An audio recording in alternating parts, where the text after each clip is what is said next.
त्यांच्या मुलाचं एक हे की तो शारीरिक संबंध करण्यासाठी असक्षम आहे हे लपवण्यासाठी त्यांनी हे सगळं पूर्ण प्लॅनिंग करून माझं आयुष्य बर्बाद केलेलं आहे.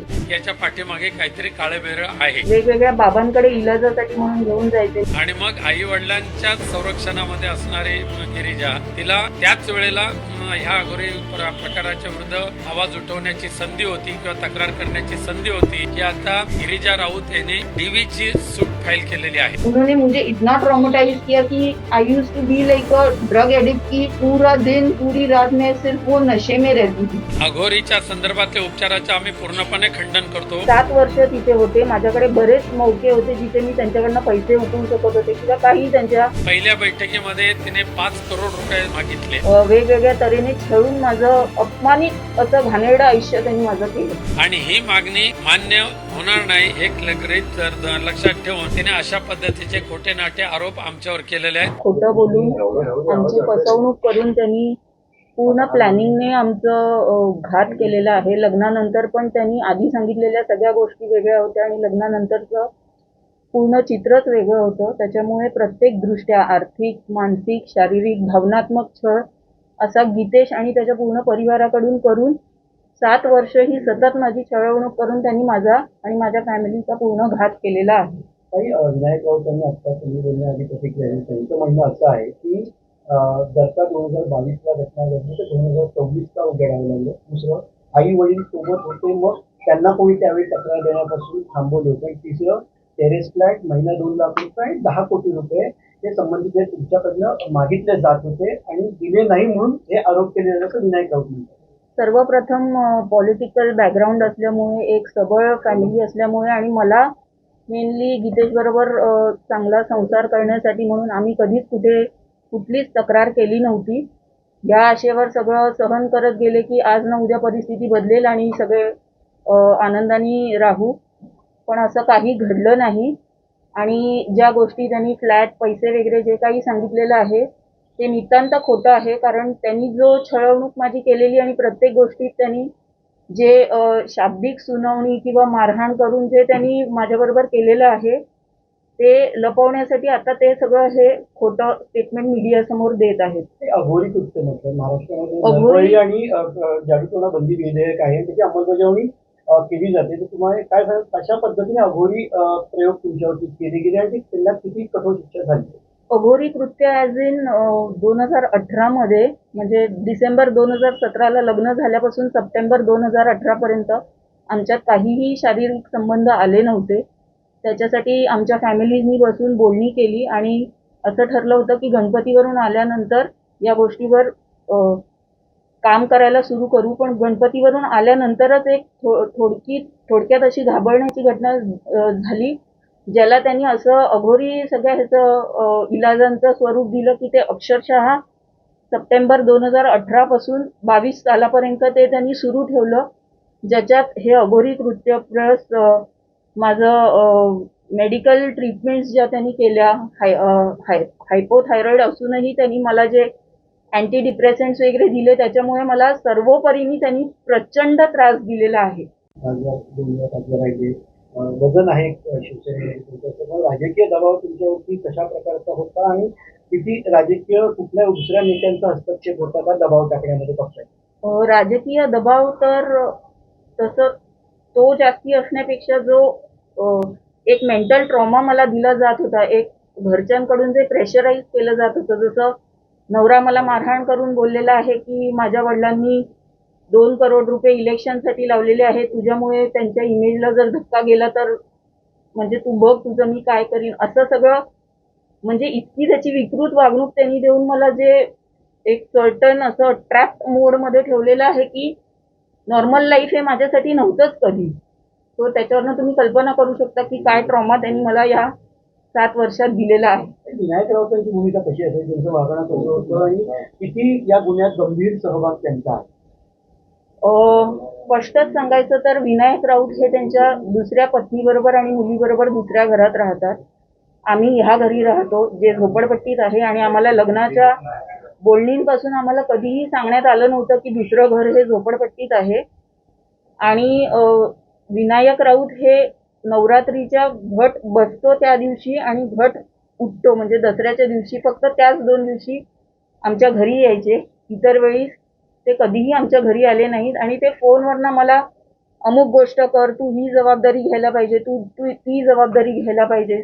पण त्यांनी त्यांच्या मुलाला, त्यांच्या बायकोला कुठलीही गोष्ट समजावून सांगितली नाही आणि ते फोरफ्रंटवर कधी आले नाही. ज्याच्यामुळे यांचा दोघांचा अजून राग आणि ते सगळं फ्रस्ट्रेशन आपण बोलू शकतो ते त्यांनी माझ्यावर अजून व्यक्त केलं. एक कुटुंब प्रमुख म्हणून जसं माझ्या सासऱ्यांनी हे सगळं सांगायला पाहिजे होतं त्या दोघांना, ते त्यांनी कधीही केलेलं नाही. किंवा बाबांकडे देऊन गेले किंवा विनायक राऊत हे स्वतः तिथे उपस्थित होते किंवा असायचे? एका ठिकाणी होते, पण हे जे अघोरी जिथे जिथे आम्ही गेलेलो आहोत ते सगळे कोकण पट्ट्यातले आहेत आणि मूळतः ते सिंधुदुर्ग पट्ट्यातले आहेत आणि त्यांनी जिथे जिथे सांगितलेलं आहे तिथे तिथे आम्ही सगळीकडे हे इलाज केलेले आहेत. पण अजूनही विनायक राऊत म्हणतात तर पैसे पाहिजे होते, टेरेस फ्लॅट पाहिजे होता, दर महिन्याला 2 लाख पाहिजे होते दर म्हणून महिना केलं 5 लाख गाडी आणि 12 कोटींची तुम्ही मागणी केली होती आणि ते नाही केलं म्हणून तुम्ही आरोप करता. आणि एवढे वर्ष म्हणून गप्प बसला होता तुम्ही असं.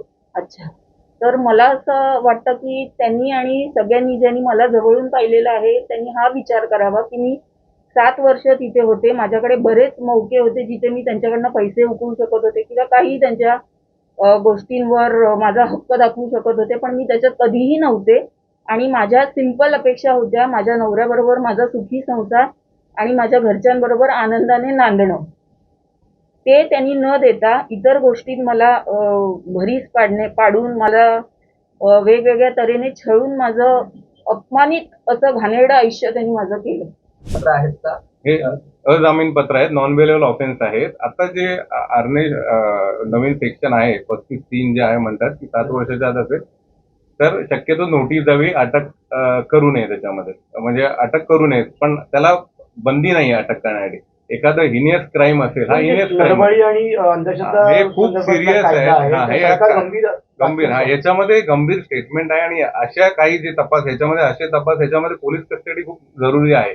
त्याशिवाय ती लिंक लागणं ज्याच्यात कारण का मल्टिपल बाहेरचे पण आरोपी आहेत त्याच्यामध्ये, जे बाबा लोक आहेत ते बाहेरचे आहेत, तर ह्यांना अटक करून लवकरात लवकर एकमेकांशी हे करून इन्व्हेस्टिगेशन होण्यास मदत होईल. काही राजकीय आणखी चेहरे येतात असण्याची शक्यता तुम्हाला नाही, कारण का हे जे आहे फॅमिली मॅटर आहे, ह्याच्यामुळे बाहेरचे ते राजकीय केलेल्या गोष्टी लपवण्यासाठी इतर काही राजकीय नेत्यांची मदत घेणं किंवा इनडायरेक्ट इन्व्हॉल्वमेंट त्याच्यामध्ये असेल असं तुम्हाला वाटतं? कारण शेवटी माझी खासदार राहिलेली आहेत. आता हे जसं ओपन झालंय आता त्याच्यानंतर काय होऊ शकतं ते मी सांगू नाही शकत आता, कुठून प्रयत्न होतील काय होतील ते, पण आमचा प्रयत्न राहील जो आम्हाला हक्क दिलाय संविधान न्याय मिळवण्याचा आणि तो आम्ही प्रयत्न करत राहू. आता संविधानामध्ये ते इंडिपेंडेंटली पोलीस चौकशी करतात, त्यांनी आम्हाला श्वास दिलाय, पण ते जर मोठी लोक असतात तर तसा दबाव त्यांच्यावर येऊ शकतो.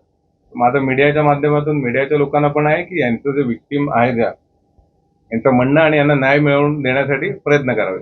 आता ही जी तक्रार आहे तर जे विक्टीम आहेत त्याच्यातल्या फिर्यादी आहेत त्यांनी जे माजी खासदार आहेत मुंबईचे सिंधुदुर्गातून जे आलेले त्यांचा मुलगा जे त्यांच्याकडून एक स्थळ आलेलं लग्नासाठी, तर त्याप्रमाणे स्थळ येऊन लग्नाची बोलणी होऊन त्यांचं अरेंज मॅरेज झालं. अरेंज मॅरेज झाल्यावर काही वर्षातच त्यांना ते त्रास द्यायला लागले आणि त्रास दिल्यानंतर त्यांनी मूल होण्यासाठी वेगवेगळ्या बाबांकडे घेऊन गेले.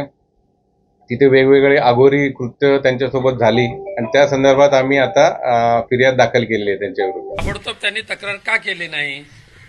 त्याला कोणी अडवलं होतं? त्यांच्यावर कोणी बंधन घातलं होतं?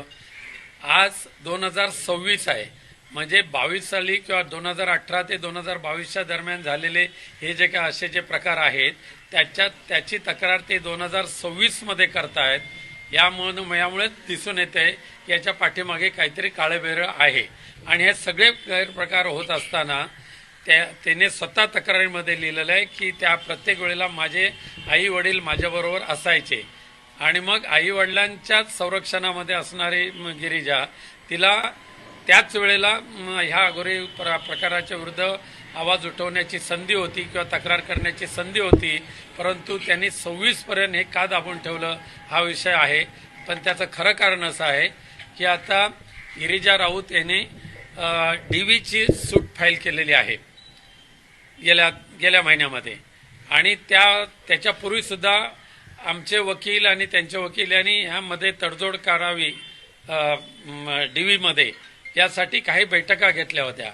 पहिल्या बैठकीमध्ये तिने 5 करोड रुपये मागितले आणि 3 रूमचा घर मागितलं, 3 रूम किचन फ्लॅट, त्याचबरोबर ऑटोमॅटिक गाडी मागितली आणि तो फ्लॅटसुद्धा विथ टेरेस फ्लॅट असायला पाहिजे अशा पद्धतीची मागणी केली. दरमहा 2 लाख रुपये त्याशिवाय खर्चाला मिळाले पाहिजे अशी मागणी केली होती. आम्ही ती मान्य केली नाही. मग त्यानंतर पुन्हा तिने डीव्हीचं जे नोटीस दिलेले आहे, आत्ता हे माझ्या हातात आहे ते, ह्या डीव्हीच्या नोटीसमध्ये 20D प्रमाणे कौटुंबिक हिंसाचार वगैरे ते काय नोटीस दिली. त्याच्यामध्ये आर्थिक अनुतोष रक्कम रुपये दरमहा 5 लाख, तसेच कायमस्वरूपी आर्थिक अनुतोष रक्कम 10 करोड देण्याबाबतचे निर्णय सामनेवाला यांनी द्यावे. त्याचबरोबर भावनात्मक त्रासापोटी जी नुकसान भरपाई आहे ती सुद्धा 2 करोड, 2च ना, 2 म्हणजे 10 करोड अधिक 2 करोड 12 करोड आणि मागे एक आहे अजून एक 50 लाख कसलं तरी आहे.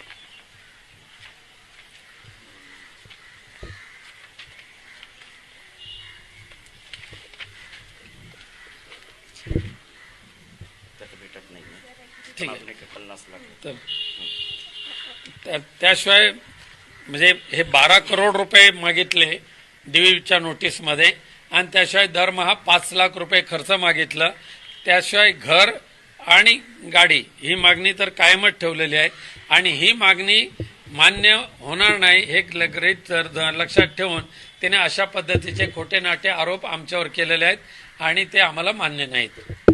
तुम्हाला पोलीस स्थानकाकडून काही संपर्क करण्यात आला? आम्ही ही बाब आता पूर्णपणे न्यायालयाच्या अखत्यारीमध्ये आहे. आम्ही सुद्धा न्यायालयामध्ये गेलेलो आहोत. कापूरवाडी पोलीस स्थानकातल्या अधिकाऱ्यांशी बोलणं झालं, ते म्हणतात की राऊत कुटुंब आम्हाला संपर्क आम्ही करतोय परंतु आम्हाला प्रतिसाद देत नाही. आम्ही इथेच राहिला आहोत आणि ठाण्याच्या सेशन कोर्टामध्ये आमची त्याच्याविरुद्ध जी आम्ही केस दाखल केलेली आहे त्याची नोटीस आम्ही कापूरबावडी पोलीस स्टेशनला बजावलेली आहे. पण अघोरी प्रथा, अंधश्रद्धा अशा प्रकारचे देखील आरोप आहेत. अघोरीच्या संदर्भातले उपचाराचं आम्ही पूर्णपणे खंडन करतो. आम्हाला ते मान्यच नाही, आम्ही त्या पंथातलेच नाही आहोत. पण तिने जे नोटीस दिलेले आहे त्या नोटीसमध्येच हे लिहिलेलं आहे की हे प्रकार होत असताना माझ्याबरोबर माझे आई वडील असायचे. एवढं स्पष्ट तिने तिच्या नोटीस तक्रारीमध्ये लिहिलेलं आहे.